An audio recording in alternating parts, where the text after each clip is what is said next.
So this is my test bench.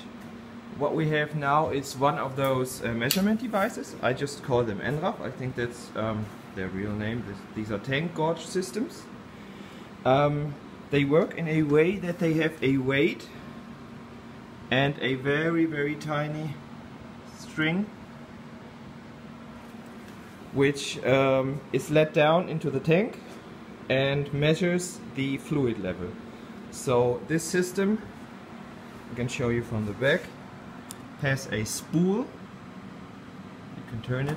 Has a spool, and it lowers the weight until it senses that the weight starts to flow a little bit up and measures the fluid level inside of the tank. Additionally, it can measure the temperature and pressure via external sensors, but we don't have them on this test bench. So this is one of those Enrafs. Unfortunately, I cannot show you the other ones.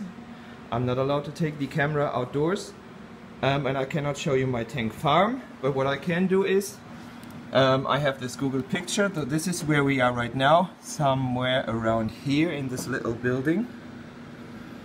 And this is the tank farm I'm currently working in.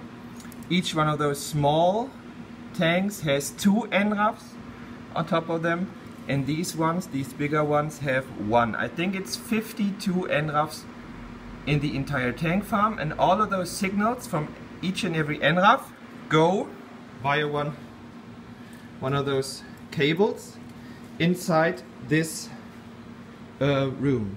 And inside here we have a central interconnect unit.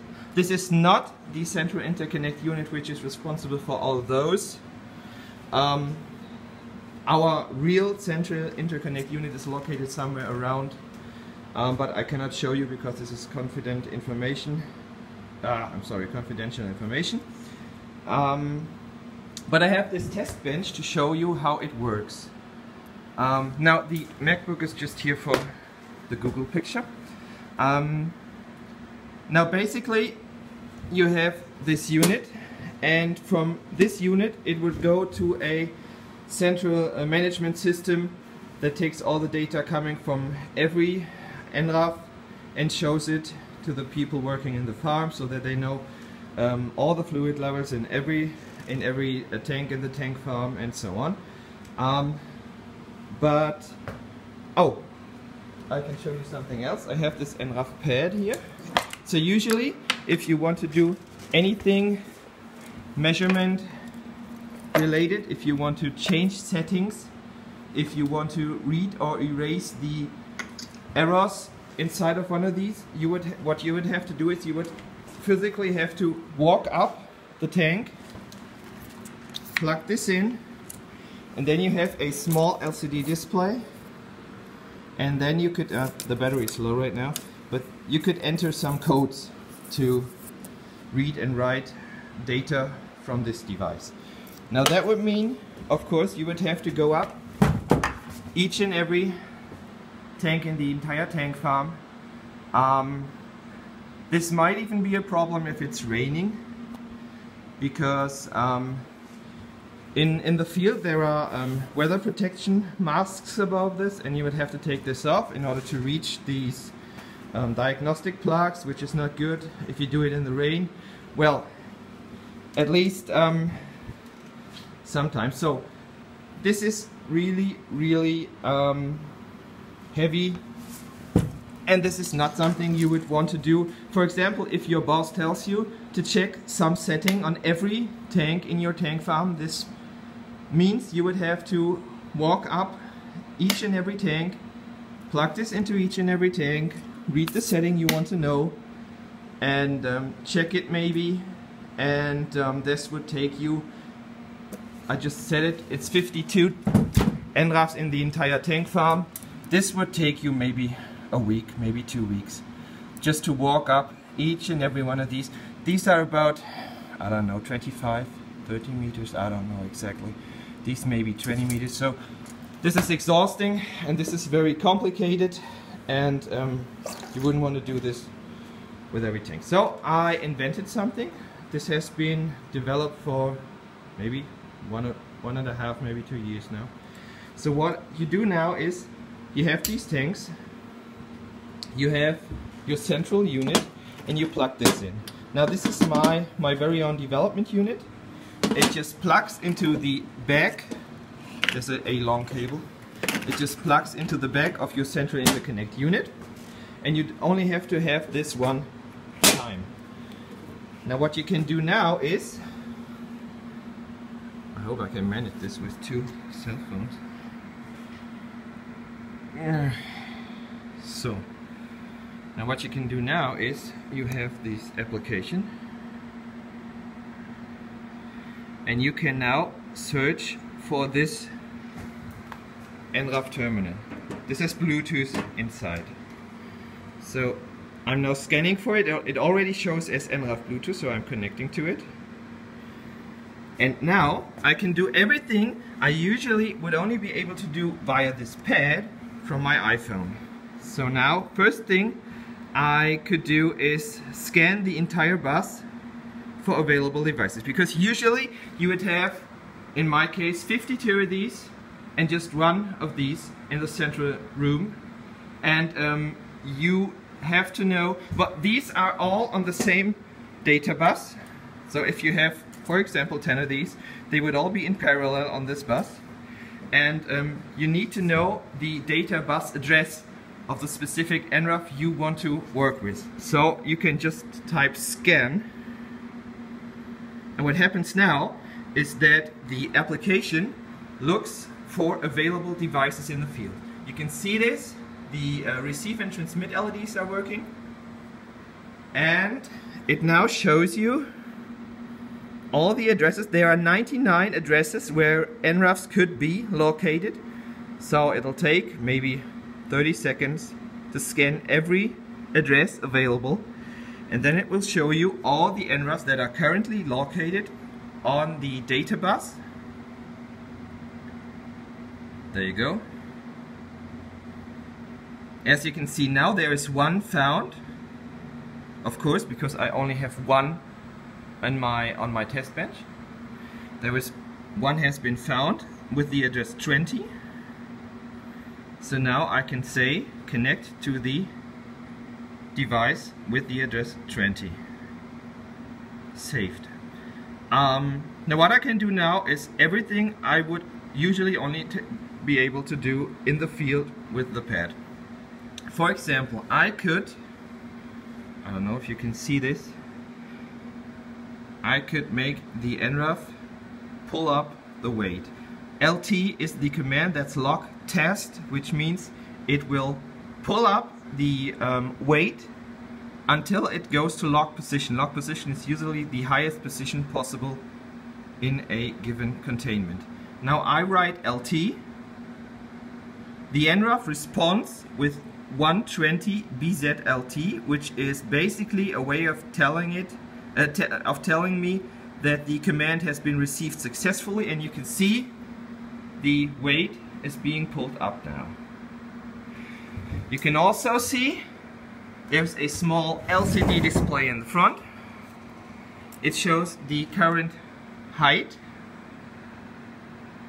Can you see it? And on the bottom right you can see LT. This is the current mode it is in. It's in lock test mode right now.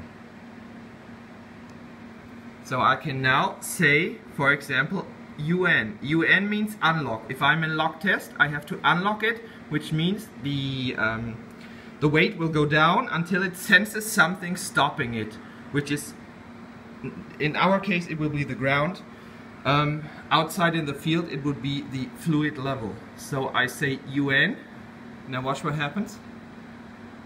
It answers 120 BZ UN, okay, and it goes to I1. You can see it over there. I1 means it is measuring with the first of 3 sensitivities that are saved inside the memory of this thing.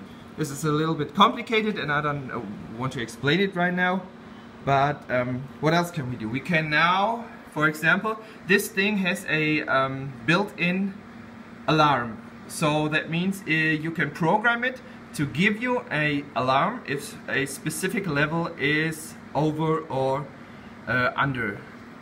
Now I can say HH, or let's say HA. HA, and it answers. Can you see it? Just a second. So I wrote HA, which is the high alert.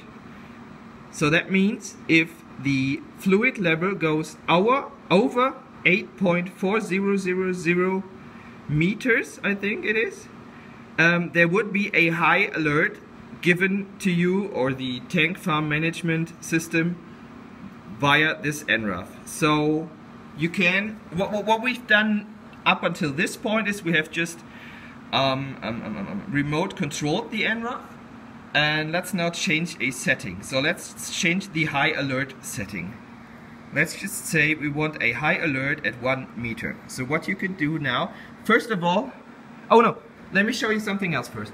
There is another neat feature, I think, is you cannot, usually if you have your application and you're sitting here, you have no way of knowing what the LCD shows you on the tank, because you are not on the tank yourself. So you just write LCD,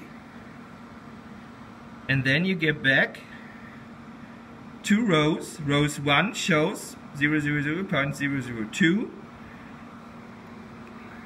and as you can see, this is exactly what row 1 on the LCD shows. So you basically now have a live view of the LCD. There is one error, no CPU, which is not shown on the LCD. That is because the LCD never shows errors inside of the Enraf on the LCD itself, but it will transmit this information down via the Enraf data bus. So basically, this is exactly what the LCD shows right now. This is really, really hard to let me just check. Yes, this is exactly what the LCD shows. So this is another nice feature, nice to have. So now we were at HA. So now let's say we want to change the high alert setting to 1 meter. Now for that, you will have to enter configuration mode. Configuration mode means you will have to enter another area of the program, and that is the W2 area. Now I have to first enter W2 equals Enraf 2. So the Enraf answers 120. If you want to know, 1 is the address of the CIU. This is CIU 1. This is the only CIU, so this is CIU 1. 20 is the address of the Enraf that answers me. BZ is, I think, some security measures, and then there's what the Enraf tries to tell me. So from CIU 1, the Enraf 20 tries to tell me W2 is okay. This is basically what this means. And in this case, it shows me, okay, we are now in W2 security mode. Now you can change whatever you want to change. Again, we want to change HA, the high alert setting. So now we can say HA equals, and now you have to enter it the exact same way it is shown to you. So now I will say HA, the new high alert, equals plus 001.0000. So enter. The Enraf will tell me, okay, I have successfully received this. 120 BZ HA is now 1 meter. So if I now ask, how high is HA again? It will tell me it's 1 meter. So now I can make every change I want within this Enraf from basically miles away. Focus. From basically miles away, just from my smartphone. Now the last thing we have to do is, you see the LCD now shows access by host. We are now in security mode, and that means that the Enraf is not working in its full state, because it is waiting for further instructions. Now to do this, now to get out of this security mode, you have to EX, exit. Now if I do this and I send this command, the Enraf will exit the security mode and restart itself. You can hear this because there are some relays in there. Maybe I will get this all in one picture. So I say EX, enter,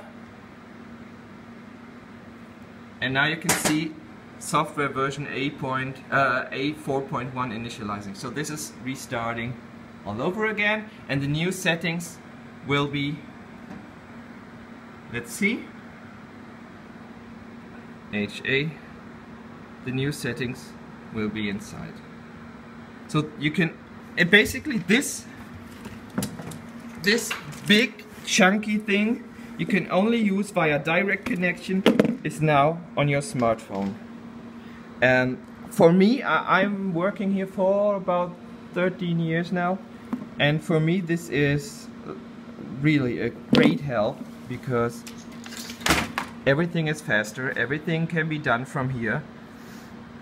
And these Enraf devices are used fairly common, I think, because they are highly accurate, they are built like tanks. They have been on the market, I think, for 30 or 40 years now. This is the latest model, and by latest I mean this is the model that came out about 20 years ago. So it's not like this is brand new or something. But they work, they are highly accurate. They can measure fluid levels as close as 1 millimeter to the actual level. So, and I think they have been sold worldwide. So I think a lot of other people will think that this is pretty useful. And well, that's it. Thank you for watching, I guess.